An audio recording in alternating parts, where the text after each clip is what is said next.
Hi folks, how are you all? Yellow here.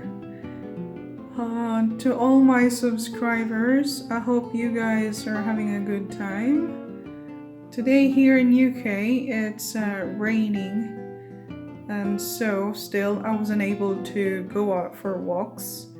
But today guys, you are looking at my Dendrobium orchid.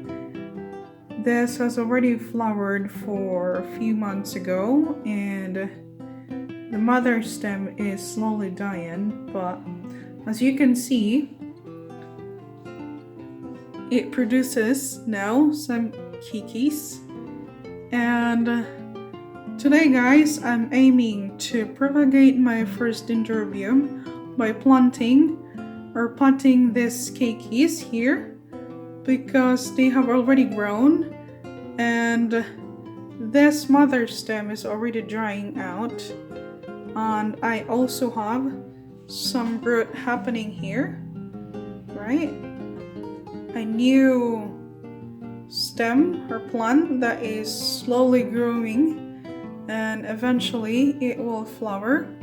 But before this could fully grown, I need to remove this and pot them, because while they're here, they're also getting the nutrients from the mother plant, which would not allow this big stem here, right, the one that grows from the pot, to fully grow and flower.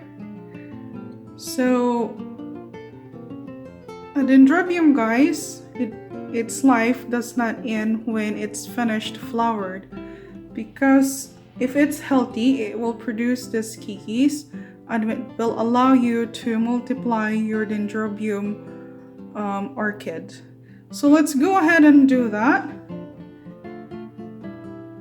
There you go, I'll put you there so that you will have a better view of what we're gonna do. So I have here an orchids compost that I bought from a garden center, and I've already have it moistured with water and a little mixture of this orchid focus. It's a nutrients that aid the growth of newly planted orchids. So how to remove the Kiekis from the mother plant? Just hold it firmly and give it a little twist and turn, soft ones, right? Making sure that you are not damaging the roots that's already been there. This one, make sure that you don't damage that, guys, so that your orchids has got a better chance of surviving and growing.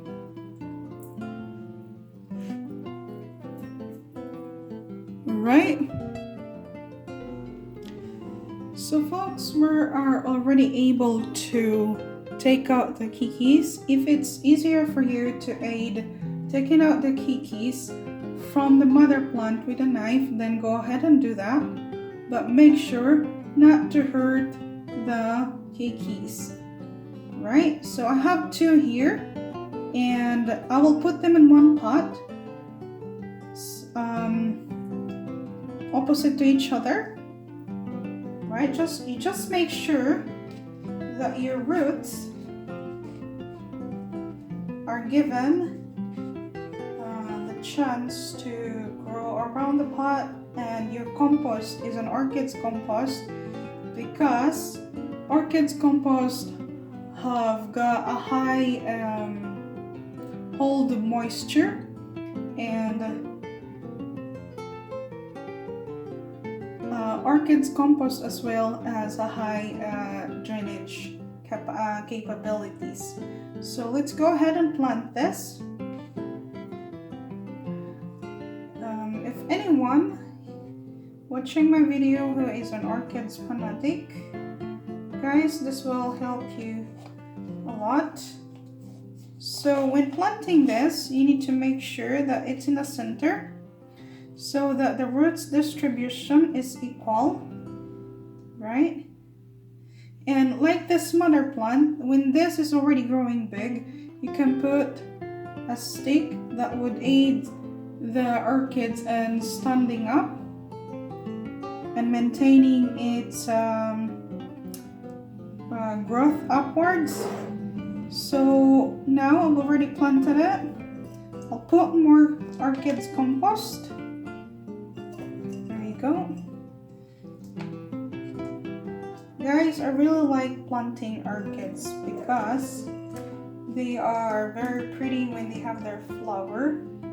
And most orchids, especially the indoor ones, they tend to thrive and they are not highly needing your attention as long as you maintain them properly. Some of them, they're only needing water, every other day, just a mist. Some of them as well, they are only needing once in 3 days, depending on what kind of orchids you are growing or you are trying to take care. They are beautiful addition to your house furnishings because they add up beauty in your house and as well as color. So there you have it, guys. It's already planted, and while this one is thriving, if you go to any garden center or nurseries that sells orchids, I'm sure they have fertilizer or a liquid fertilizer or nutrients that aids in the growth. And it doesn't have to be the orchids focus, but I think for a better chance of survival with your orchids, you need to aid it with nutrients or fertilizer. So folks, 3 drops of this mixed with water. You can either spray it or water it directly into the roots, and make sure that you observe your orchids, and hopefully this one, my orchids will survive. And in a few weeks time, I'll give you an update on how this is doing. Alright, so thank you folks for watching. There's this one, folks, is also in one of my books. I just get it from what's this, the woods, and I try to dry it before putting it. This seems to aid in this is a moss, and this seems to aid to hold the moisture into the pot and into the compost. So thank you for watching, guys. I hope that you also love orchids like me and that you have a beautiful week today, and I'll see you around. Thank you for watching, and don't forget to subscribe. YOLO here. Bye for now. Ciao.